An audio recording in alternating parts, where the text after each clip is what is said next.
already had like 3 hours in the game. Right. I literally told the friend, I'm like, I feel like this is a game where you're gonna see me have like, I don't know, like 50 plus hours in, and like I'm still not gonna be finished with it. Cause Right. for those of you who don't know, Nier Automata has 26 endings. What the heck? Oh, okay.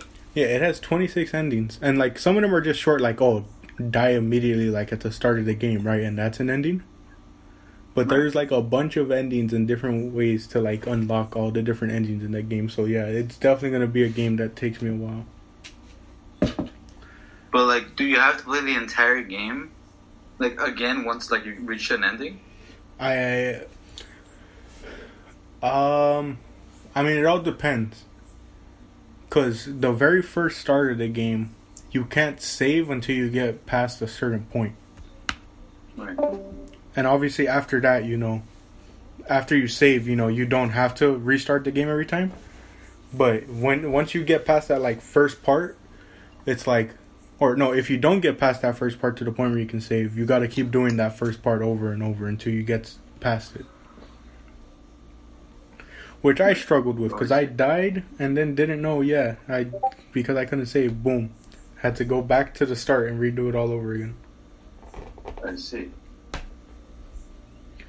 Yeah, but can't wait to play Persona 5 as well. But yeah, I've heard good things about both games, and right now Nier is really showing me why it has such amazing reviews and stuff. Right. Jack, any thoughts on the Cyberpunk 2077 game? If you might be getting that one? My brother is getting it. I myself have not really looked into the game as much. I see. Any thoughts about it though? Like, if you have like seen like trailers or whatever. I've seen trailers. It looks interesting, but like I don't know. I'd have to do a lot of research. I do a lot of research into what games I get. Like, Yeah. I've been contemplating getting Nier for like almost a year now, and almost the same amount of time as Persona 5. And I've been like, I do like intense research just to make sure like, yes, this is truly a game I want to play. This is a game that's gonna be worth the money. Right. And I also make sure like it's a game where it's like there isn't gonna be anything like weird in it, Like I don't want to be playing a game and I don't know where something comes up and I'm just like, what the heck is this?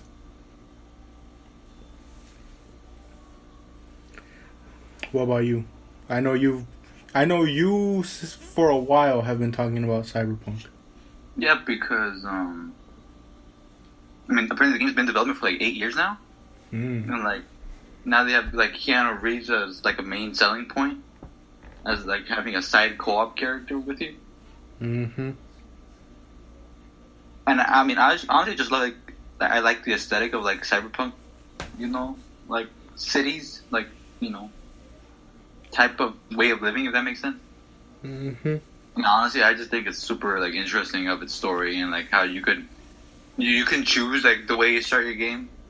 That you could choose to be some sort of like street kid, or you could choose to be some sort of like outlander, or you could choose to be like starting off like as a businessman, like in the corpo company sort of. Yeah. And then from there you can like build your own relationships and stuff, and I just think that's pretty awesome. Yeah, it's an interesting aspect of the game. Yeah. But overall, you've been good, man? I think so far it's so good. Yeah, I've been holding up too. It's crazy to think that it's about to be the end of 2020. Yeah. Got one more month left. It's gonna be insane. Are you gonna do anything coming up December? I don't think so. I do hope that once I finally finish my quarter, I can actually start doing a lot more things I've been pushing off because of, the whole paranoia thing that we talked about in that one episode, you remember? Yeah. Of like having that paranoia of, damn, I finished my work, but I still feel like I need to be doing something. Yeah. Once I go on break, since there's no homework to worry about, nothing to worry about, hopefully I have all my classes picked up by then. I can finally start getting back, because like I haven't done art in a while, I haven't watched anime in a while. The only thing I've really been doing is finding time to play games, and that's it. Yeah. What about you? I think coming up December, I think I'm just gonna be working the entire time. And Maybe look for a new job if I can. Just make up true. for some debts. But we still gotta pay rent. We still gotta do all this stuff. My parents are like almost like close to getting like laid off. I mean, they were laid off, previously due to the pandemic, and like now that we're like going into like round 2 of COVID-19 with the new curfew going on, and like a possible second shutdown or like lockdown. You know. Well, here's to hoping that America handles it as well as like Australia and New Zealand did. That is true. Because I mean, New Zealand, like, they gave everyone like, what was it? I think it was like 6 weeks, right, of lockdown. Yeah, the same. And it was the thing of they were paying everyone like 75% of their like salary. Yeah. I'm trying to remember what else they did, but like they basically, they gave people the money that they needed. They had people stay locked in, and like there wasn't any worry about job security or like rent, because like they covered a majority of it, and so like that's how they were able to get to basically almost 0 cases. Right.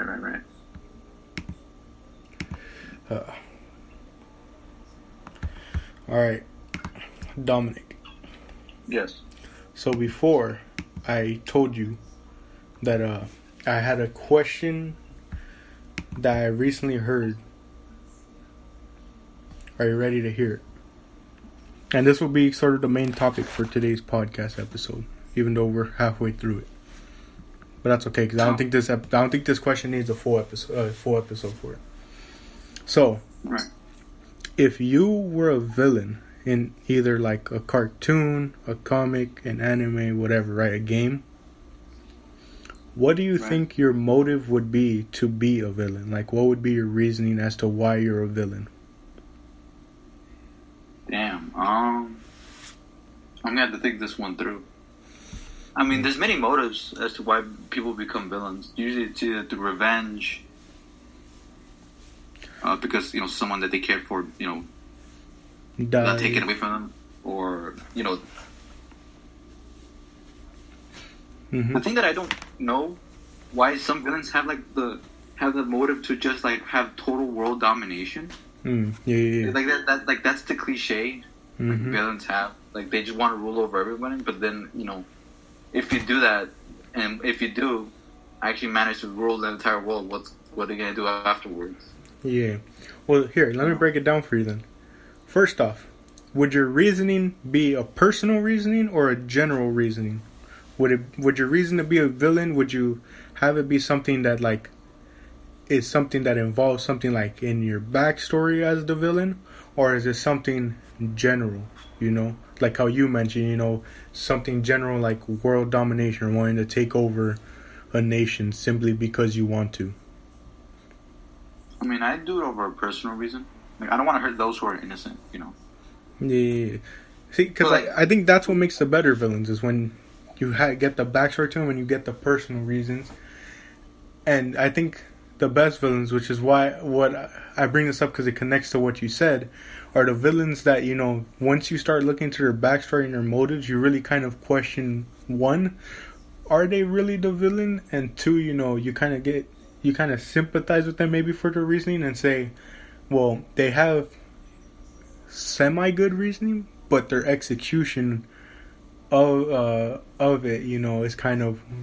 It's bad. Yeah, it's bad, which is why it makes them the villain, They could have a good reasoning, but their execution is what makes them the villain, Yeah. Like you said, you would have it be a personal reason, but you wouldn't want to hurt the innocent, Yeah. So, I don't know. I feel like saying that makes you look like a hero more instead. Or like a vigilante.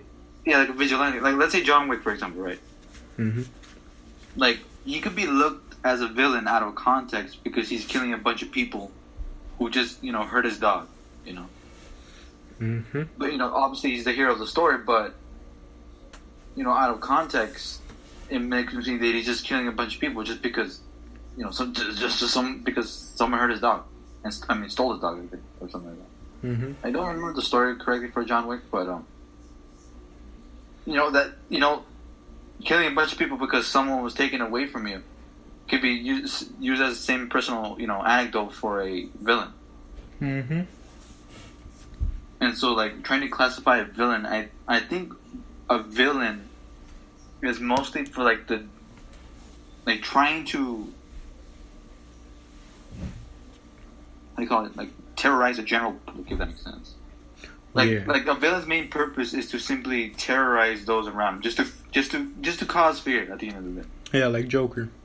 Like Joker, like Joker. All the main villains, bad guys. We all know. Like for the most part, Joker can be thrown in that general category, because he doesn't really have a personal reason other than he just wants to, as he says, he wants to see the world burn. Yeah. Exactly. Like he doesn't care who he hurts, or I think the Joker has some moral values, right? Mm-hmm. Or maybe I'm wrong. I don't know. But like when he blew up that hospital, there was bound to be some innocent people in there, right? I think. Right. Maybe. Or like, how do you call it?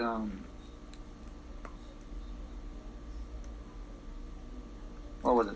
When he burned up that money, that huge money pile. Oh yeah. He could have possibly given that money to some homeless people or like the needy. Yeah, but it also showed it was a message. I understand. It was a message, but give somebody who needs it. Yeah, but it also shows he has the morals of he doesn't care about money. Like think about it. That money was going to be going to other people that can be considered villains, so him burning that money kept it out of the wrong hands. Obviously, the money in his hands, again, like I said, he didn't really care about the money. For the most part, he needs the money, to get the equipment he needs, but, he also sees the evil in money, which is why, he burned it in front of those people that were promised that money. Yeah, that's true. But, so, I'm trying to think of what other aspects. I guess it would also depend on the setting you're in, Like I said, obviously it depends on what type of comic, show, anime it is, or game, Yeah. Because, like, typically in, like, the action games, sometimes you'll get that general villain, Whereas if you're going with a lot of different other categories of, like, I don't know, like mystery or adventure, that's where you kind of get more villains with the more personal reasons, Yeah. So I don't know. Oh my god. Well, how am I gonna say this? I'm sorry to cut you off, but I kind of like throwing the example of like The Last of Us 2. Like you play as you play as Ellie, as like the main character. You're seen as the good guy, as a good person, but like I'm pretty sure you transfer to the viewpoint of Abby, who is the main villain, but she herself doesn't see herself as the villain, in that sense, because she's using her own path. Yeah. And if you were to play the entire game as Abby, like ever since the first of The Last of Us, like as hypothetically speaking, you would see Ellie as the bad guy. Yeah. So like I think it's just like the perspective, knowing the context. It's just simply the personal anecdote. Yeah, it's like I said, depending on the perspective you look at it, you might sympathize with the villain and realize, well, when you listen to their motives, it doesn't sound as bad. Yeah, exactly. I mean, of course, it's the execution that's yeah, that what makes him a villain. I think that's what creates their bad viewpoint. So, what do you think would be your reasoning? I mean, my personal reason would be something personal, like something was taken away from me, like with no good reason. So like either was through a bad reason or. So you're kind of going that oh man, what's his name? I forgot it. From Spider-Man.